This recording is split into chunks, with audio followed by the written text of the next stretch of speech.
Vamos a leer el versículo 1 y 2 del capítulo 1 del libro de Ruth, el libro que nos toca iniciar, que amerita verlo capítulo por capítulo, así que gracias a Dios que vamos a tener esa posibilidad. Van a haber conceptos que se van a repetir, van a haber cosas que usted se va a dar cuenta que le hemos hablado en otras circunstancias, pero no quita de ser importante. Y hay cosas que usted va a relacionar. Es importante el libro de Génesis. Aquí vamos a hablar de los moabitas. ¿Quién era los moabitas? Vamos a preguntar ahí si se acuerdan. Libro de Ruth entonces se pone en pie, versículo 1 y 2, capítulo 1, versículo 1 y 2. Habiéndolo encontrado, le damos lectura a la palabra de nuestro Dios en el nombre de nuestro Señor Jesucristo. Amén. Aconteció en los días que gobernaban los jueces que hubo hambre en la tierra, y un varón de Belén de Judá fue a morar en los campos de Moab, él y su mujer y 2 hijos suyos.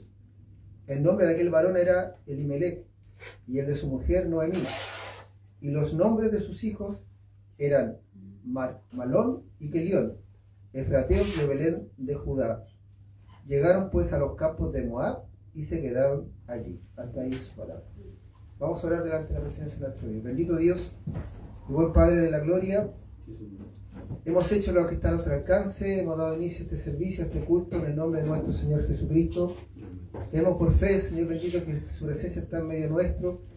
También hemos intercedido, le hemos dado gracias, Señor bendito, le hemos rogado por las peticiones y le hemos dado gracias también por aquellas que usted ha escuchado, Señor bendito, ha respondido.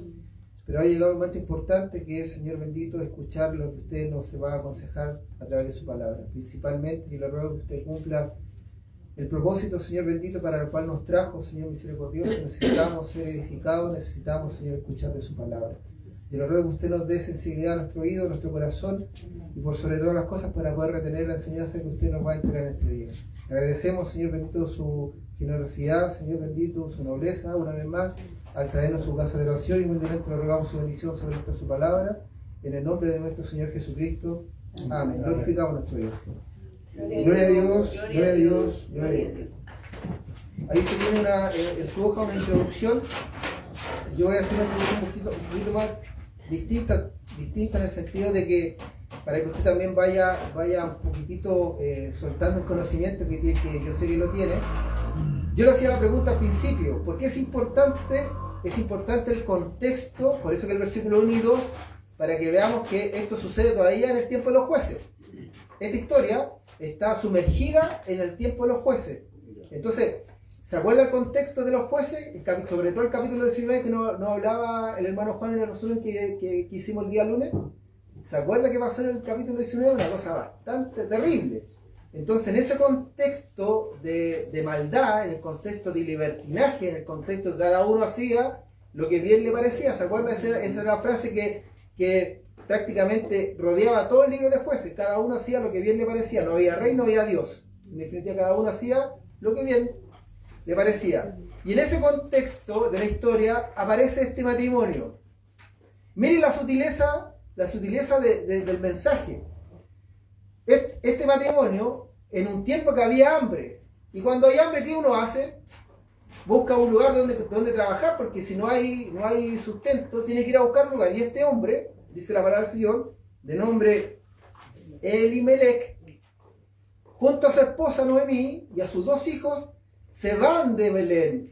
Escuche, ¿qué significa Belén? Para aquellos que son buenos para memorizar, ¿se acuerdan qué significa Belén? Casa de pan. Gracias, hermano Juan. Por eso le digo, todo tiene su significado. Y se van a una ciudad de Moabita. ¿Se acuerdan quién fue Moab? Por favor, sorpréndame con la respuesta. ¿Se acuerdan quién fue Moab? Por favor, hermano Juan, usted calladito. Libro de Génesis. ¿Se acuerdan quién fue Lot? ¿Se acuerdan quién fue Lot? ¿Pero se acuerdan de uno de los hijos? Moab. Ahí está. De ese hijo que tuvo Lot, ¿se acuerdan quién fue Lot? Nació un hijo llamado Moab, y de ahí vienen los moabitas. Y mire, uno podría prejuzgar, anticiparse a juzgar como un varón de Judá, de Belén, decide ir a Moabita, a una ciudad moabita, en donde principalmente tenían un dios llamado Quemos, que era uno de los nombres que tenían todas estas ciudades y que era uno de los tantos nombres que tenía Moloch. ¿Se acuerda quién era Moloch? ¿Se acuerda uno de los rituales que se hacía para poder adorar a Moloch? ¿Alguien se acuerda? Sacrificar a los bebés. Y ese Quemos, que es un similar de Moloch, Quemos era el dios principal de los moabitas. Y mire la decisión de este hombre, de llevar a su esposa, a sus hijos, a una ciudad idólatra. Entonces, ¿yo por qué quiero hacerlo? Para que entienda la historia cómo en un contexto tan adverso, tan oscuro, de una situación en donde todo hacía lo que bien le parecía, aparece esta historia maravillosa de esta mujer, Noemí, que dice la historia en el capítulo 1. En el capítulo 1 principalmente vamos a leer el 1.16, aparte del que leímos, 1.16, dice la palabra del Señor. Respondió Ruth: no me ruegues que te deje y me aparte de ti, porque a donde quiera que tú fueres, iré yo, y donde quiera que vivieres, viviré. Tu pueblo será mi pueblo, y tu Dios, mi Dios. ¿De quiénes son esas palabras? ¿De quiénes son esas palabras? De Ruth. ¿Y quién era Ruth?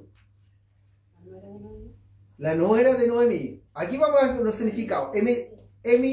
Elimelech significa mi Dios es rey. Ese era el significado del nombre del esposo de Noemí, que muere, dice la historia, en el capítulo 1, que muere. Queda viuda. Y no solamente queda viuda, sino que mueren sus dos hijos. Y mire lo anecdótico el significado de los nombres de los hijos de Noemí. Uno se llamaba, dice, Malón, que significa enfermedad o débil. Y el otro hijo se llamaba Kelión, que su significado, frágil o agotado. Es como una premonición, así como que se anticipó, que eran como niños enfermos, ¿no? Me imagino, porque como uno le puede poner a los hijos, sobre todo que en ese tiempo, acuérdense que en ese tiempo tenía una importancia súper grande el significado de los nombres, le daba como el carácter a la personalidad.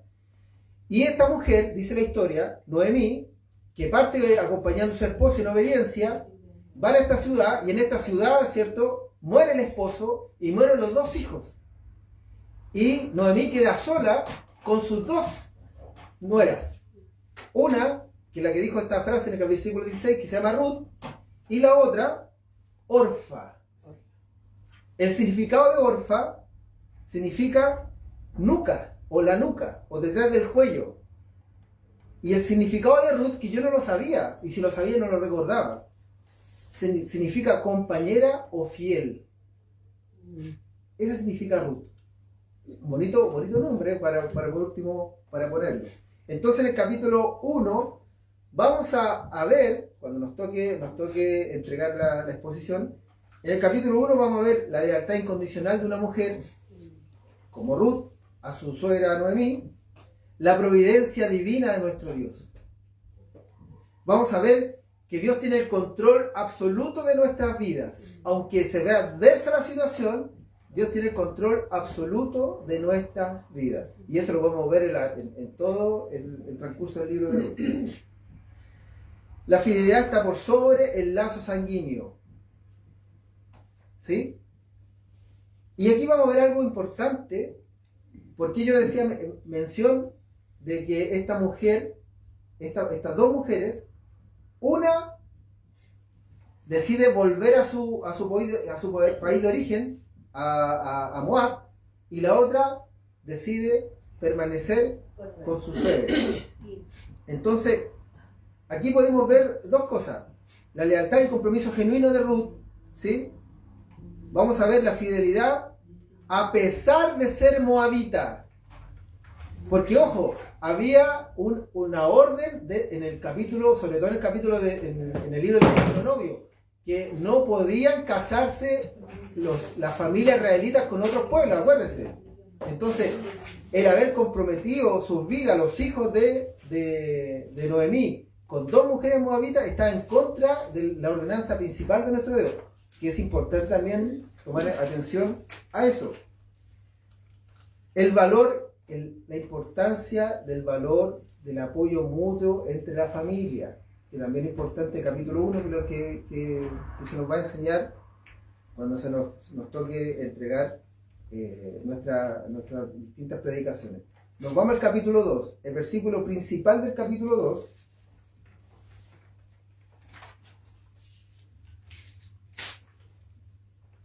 Lo encontramos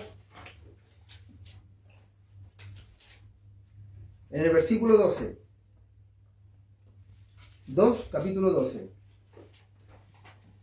Dice: Jehová recompense tu obra y tu remuneración sea cumplida de parte de Jehová, Dios de Israel, bajo cuyas alas has venido a refugiarte. En el capítulo 2 pasa una situación bastante peculiar, porque llegan, se devuelven, Noemí con su nuera, se devuelven a Belén, y ahí pasa esta situación que ya no me llamen más Noemí. ¿Recuerdas Noemí qué significa? Dulzura. No me llamen más dulzura, ahora llámenme Mara, que significa amargura. Porque ella salió con su esposo y con sus 2 hijos y volvió de regreso sola. Entonces ella obviamente dice: no me llamen más Noemí, solamente llámenme Mara. Entonces, en el capítulo 2, aquí vemos que ella, dentro podríamos decir, dentro de la vergüenza de volver a su país, dice la palabra del Señor que ellos buscan la forma, entre ellas 2, la forma de poder tener un sustento. Y viene Ruth, que amaba a su suegra, y le dice: yo iré a espigar o a buscar trabajo ahí en el campo, sin horario, sin descanso. Ella empieza a trabajar, me imagino, el esfuerzo de estar en la intemperie, en el desierto mismo, y todo eso es observado por los que trabajaban en el campo. Y acuérdense que había una costumbre. Aquel que tenía un terreno tenía una costumbre que era un mandato de Dios, que siempre había que dejar los bordes de las tierras que estaban trabajando, o podríamos decir como la sobra, para aquellos que eran más pobres y pudieran recoger de esa sobra. Y ahí fue esta mujer, Ruth, a recoger el trabajo. Y todos los que trabajaban en el campo veían como ella, sin quejarse, sin exigir nada, obviamente, y trabajando de sol a sol, vieron que era una mujer que ya sabían quién era, sabían que era la nuera de Noemí. Entonces eso llegó a oídos de un varón. ¿Y ese varón cómo se llamaba? Boaz. Sin saber quién era Boaz, obviamente. Y en el capítulo 2 vamos a ver que la providencia de Dios debe actuar sobre todas nuestras decisiones. Ojo con eso. Que lo vimos el día lunes. Todas nuestras decisiones debieran descansar en Dios. Todas nuestras decisiones. Entonces, Ruth espiga en los campos de Boaz sin saber que era un pariente de ella. Vamos a ver nuevamente en el capítulo 2 la providencia divina. Dios es el que tiene control de nuestras vidas y nada es por casualidad. Amén. Para los hijos de Dios, nada pasa por casualidad. Aquí vemos también la iniciativa de estas 2 mujeres. Amén. Para trabajar en un trabajo digno. Hablamos de que Ruth trabaja sin quejarse para obtener su trabajo. La generosidad y la obediencia a la ley, como les decía yo. Vos cumple el mandato de dejar los bordes de los campos para los necesitados y los pobres. Y de ahí recogía esta mujer. Amén. Ruth. ¿Sí? Y vemos nuevamente la lealtad de Ruth a su suegra. Y aquí vemos algo súper importante, y por eso que está maravilloso este libro de Ruth, que nos habla quién es el pariente redentor. ¿Se acuerda que decía Deuteronomio? Vaya a Deuteronomio, que no lo pude apuntar en la Biblia, para que me ayude en la lectura. Vaya a Deuteronomio capítulo 25, versículos 5 y 6, y si alguien me puede ayudar con Levítico capítulo 25. Deuteronomio capítulo 25, versículos 5 y 6. A ver, ahí está lo que lo que Dios da como mandato a aquellos familiares que perdían todo. Dice, cuando hermanos habitaren juntos y muriere alguno de ellos y no tuviere hijo, la mujer del muerto no se casará fuera con hombre extraño. Su cuñado se llegará a ella y la tomará por mujer y hará con ella parentesco. ¿Sí? Ahí podemos ver el tema de la continuidad del linaje. ¿Sí? Levítico 25, versículo 25. Ahí está el 25:6. 25, ahí el 6. Y el primogénito que ella diere a luz sucederá en nombre de su hermano muerto, para que el nombre de éste no sea borrado de Israel. Y eso es lo que hace el parentesco, lo que hace vos, en definitiva, para poder cuidar, poder de alguna forma cubrir el linaje de esta familia, cumple con este mandato. Entonces, y eso lo vemos también en Levítico, capítulo 25, versículo 25, y Levítico 25, 47 al 49. Ahí también es importante, aparte de la continuidad del linaje, aquí en estos capítulos de Levítico vamos a ver el tema de las propiedades que se pierden cuando hay un familiar que muere. Ese es 25, 47. Dice, si el forastero o el extranjero que está contigo se enriqueciere, y tu hermano que está junto a él empobreciere, y se vendiera al forastero extranjero que está contigo, o a alguno de la familia del extranjero, después 48 y 49.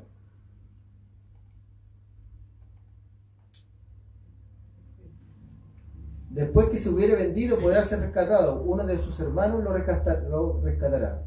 Y él 49. O su tío, el hijo de su tío, lo rescatará. O un pariente cercano de su familia lo rescatará. O sus medios alcanzaren, o si sus medios alcanzaren, él mismo se rescatará. Y 49, me parece. ¿Lo dice el 49? Es el 49. Ya, faltaría el 25, hermano Juan, por favor. 25.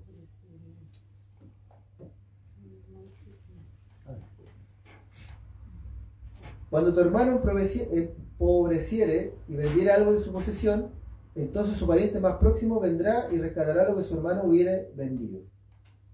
Amén. Entonces, ahí vemos en el capítulo 2, hermanos, que se cumple este mandato. Como pariente, vos hace una promesa anticipada a Ruth, pero él tiene que primero presentárselo a los ancianos de su pueblo, de su casa. Y ahí cuando se dice la palabra del Señor, cuando está con los ancianos de su pueblo, hablando del tema que él necesita cumplir este mandato, como pariente de Ruth, y uno se acuerda que hay un pariente más cercano a él, que tiene el derecho de cumplir con este mandato. Entonces él se acuerda y dice, ¿verdad que yo tengo un pariente que es mucho más cercano y tiene este derecho? Y dice la palabra del Señor que llega ese día, llama a este pariente más cercano, que no es vos, y este pariente más cercano decide y acepta, preliminarmente acepta cubrir o rescatar a Ruth, pero después sobre la misma, vos le dices, sí, pero ojo, que ella es viuda, ella quedó viuda, y ella es moabita. Entonces este pariente más cercano, como que eso que no le gustó, porque recuerde que casarse con sobre todo un lugar como los moabitas era como pecado delante de la presencia del Señor. Por eso le digo yo que al principio de la historia todo tiene una razón de ser. Amén. Ellos no, el pueblo de Israel no estaba pasando hambre por pasar hambre, porque había una maldición sobre este pueblo. Acuérdense que se estaban portando muy mal. Entonces este pariente, cuando se da cuenta que es moabita, él decide no aceptar y pasar de largo su cumplimiento, y le cede a vos esta condición de casarse con Ruth. Y nos vamos al capítulo 3. Y en el capítulo 3, el versículo 11, que es uno de los más importantes, dice así: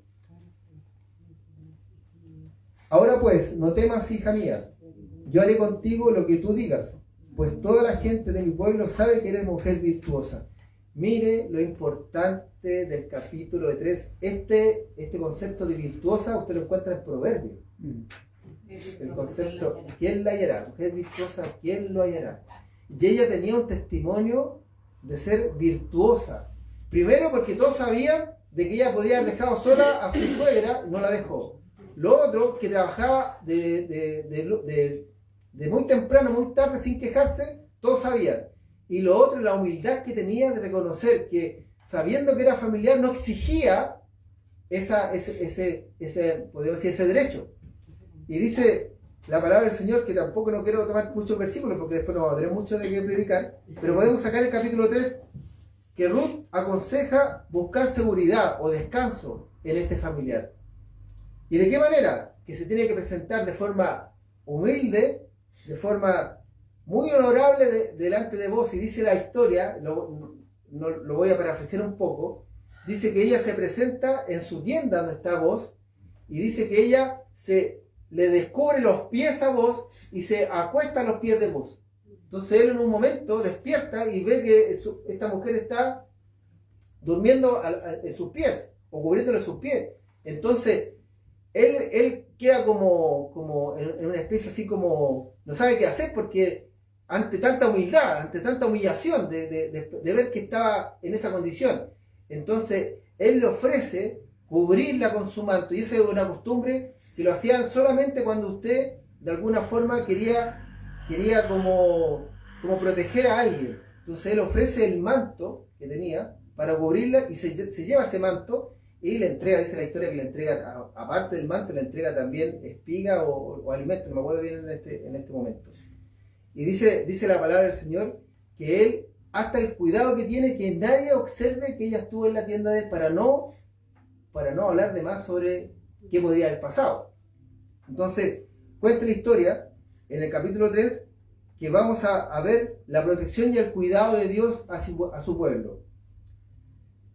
3, versículo 9, ¿me acompaña? 3, capítulo, versículo 9, si lo tiene. 3, versículo 9, dice: entonces él dijo, ¿quién eres? Y ella respondió, yo soy Ruth, tu sierva. Extiende el borde de tu capa sobre tu sierva, por cuanto eres pariente cercano. Se da cuenta que él le exige ese pacto que existía. Antes eran súper importantes todas estas cosas que Dios había establecido también sobre su pueblo. Entonces, lo importante es la búsqueda de un refugio. Dice la palabra del Señor, ¿se acuerda de las ciudades de refugio que existían antes? Que uno tenía derecho a irse a la ciudad de refugio cuando todavía no estaba terminado el juicio sobre un accidente, y ahí uno iba a la ciudad de refugio. El rol del pariente rescatando a Ruth, que lo podemos ver solamente en el capítulo 3. Y en el capítulo 4, versículos 14 y 15, que son los más importantes, versículos 14 y 15, dice así: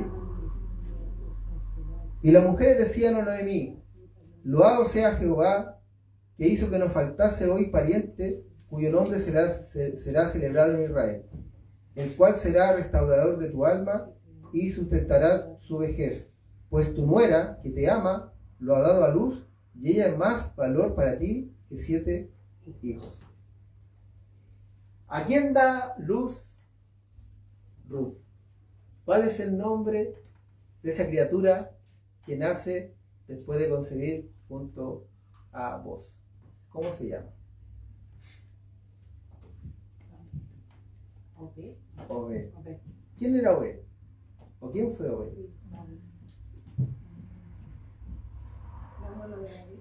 La bisabuela del rey David.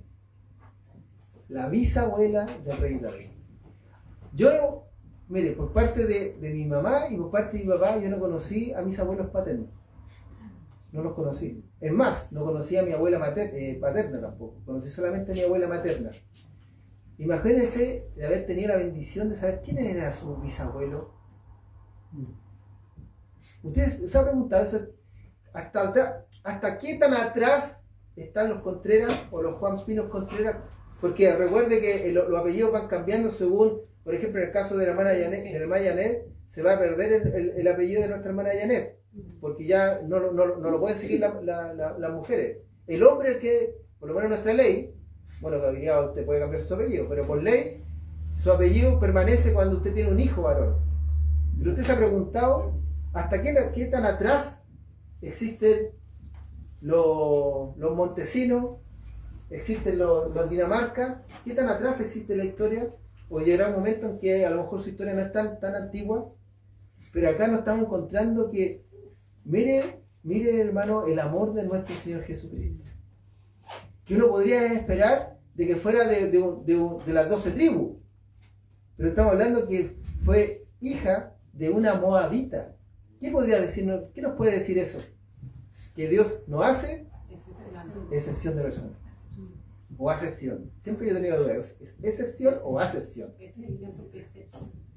No hace acepción de personas.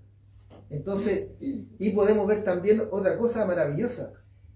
Que ella inició la historia triste porque pierde a su esposo, pierde a sus 2 hijos.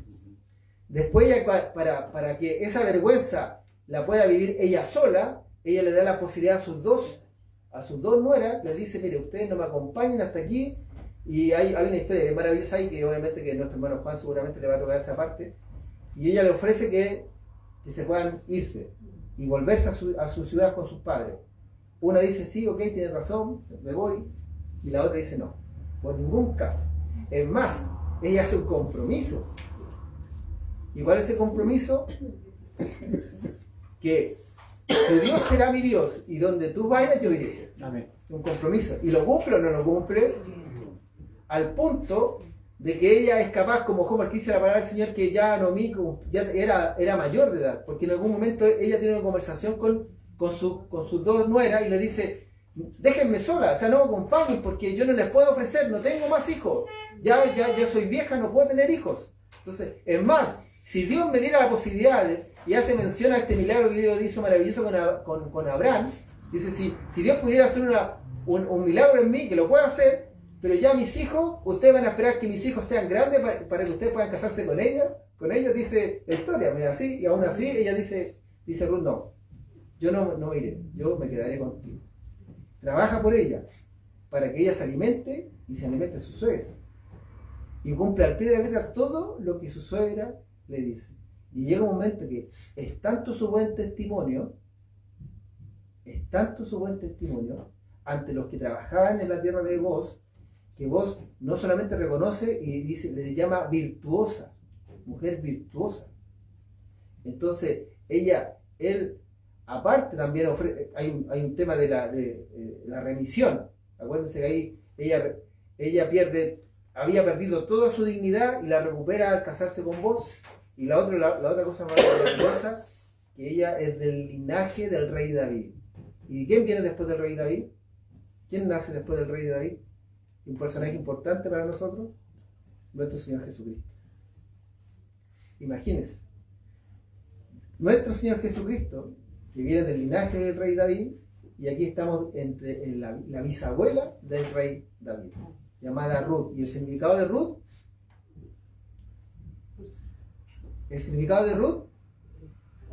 dulzura es Noemí. Buscamos el libro. Su característica principal, ¿cuál es la característica principal de Ruth? Fiel, compañera, fiel. O sea, imagínense, el significado va con su personalidad. Póngale usted una característica especial de Ruth, una mujer que podría haber decidido haber hecho su vida nuevamente, mujer joven, haber hecho una vida nueva, pero prefirió quedarse con su suegra. Por eso el significado de Ruth significa fiel, compañero o fiel. Y por último, ¿qué podemos rescatar del capítulo 4 o los capítulos completos? El contraste de esta historia. El gran contraste. Porque algo que partió muy mal, terminó maravillosamente bien. Y en un contexto, recuerden, en un contexto de jueces aún. Esta historia sucede en el libro de los jueces, o sea, en la historia que todavía existían los jueces como gobernantes. Y los jueces, recuerden, ¿quiénes eran los jueces? Eran hombres que salían, que Dios establecía, momentáneamente para poder libertar en este siglo. ¿Se acuerdan de este vicio que nos contaba tanto nuestro hermano Juan? ¿Sí? Que pecado, perdón, ¿sí? Después nuevamente la oración y volver al ciclo, el pecado, oración, arrepentimiento y todas esas cosas y volvían nuevamente a caer. Y ahí aparecieron los jueces. Pero los jueces lamentablemente no se portaban de la mejor manera. Un hombre que tenía todas las posibilidades de haber sido uno de los grandes varones de Dios, hizo también lo que quiso. ¿Sí o no? Sansón, que tendría que haber cuidado su llamamiento como el nazareo, no cumplió en nada ese llamado que tuvo del nazareo. Así que este libro maravilloso nos va a entregar mucha enseñanza. Y lo principal de todo, encuentro yo, más allá de que Dios tiene control absoluto de todas las cosas, es que independientes de la situación. Yo les preguntaba, ¿se acuerdan en el resumen que hicimos el lunes? Que usted nos encontramos en un ambiente que es súper contrario al cristianismo. Nadie quiere saber de Dios.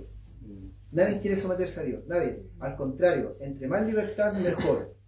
Hay hasta partidos políticos que se llaman libertarios, que no quieren que nadie los controle. Usted tiene que ser libre de hacer lo que se le ocurra. Y lamentablemente eso para Dios no es bien visto. Nosotros como hijos de Dios tenemos que agradar a un solo personaje. Y ese personaje se llama Dios. Así que espero en el Señor que usted pueda entusiasmarse. Aquí hay mucha materia y también le insto, porque al final estos dos últimos resúmenes que hemos hecho, lo hemos hecho solamente por las preguntas que entre nuestro hermano Juan ha realizado, pero la idea es que ustedes nos hagan preguntas, que ustedes puedan nacer de usted, y en un libro lo pueden leer muchas veces porque es cortito, aparte que es interesantísimo, tiene mucha información. Ahí van a hacer muchas preguntas, muchas preguntas, de las cuales obviamente que por tiempo no las vamos a hacer ahora, pero hay muchas preguntas como de las cuales al principio, ¿qué significa Moab? O los significados de los nombres que tienen tanta importancia en el comportamiento de las personas, sobre todo de los hijos, increíble, el significado de los nombres de los hijos de Noemí. Así que doy gracias a Dios por esta oportunidad. Vamos a orar delante a Él por esta oportunidad. Oh Padre nuestro que estás en el cielo, le damos gracias por este tiempo que usted nos ha dado de poder, Señor bendito, conocer de este libro maravilloso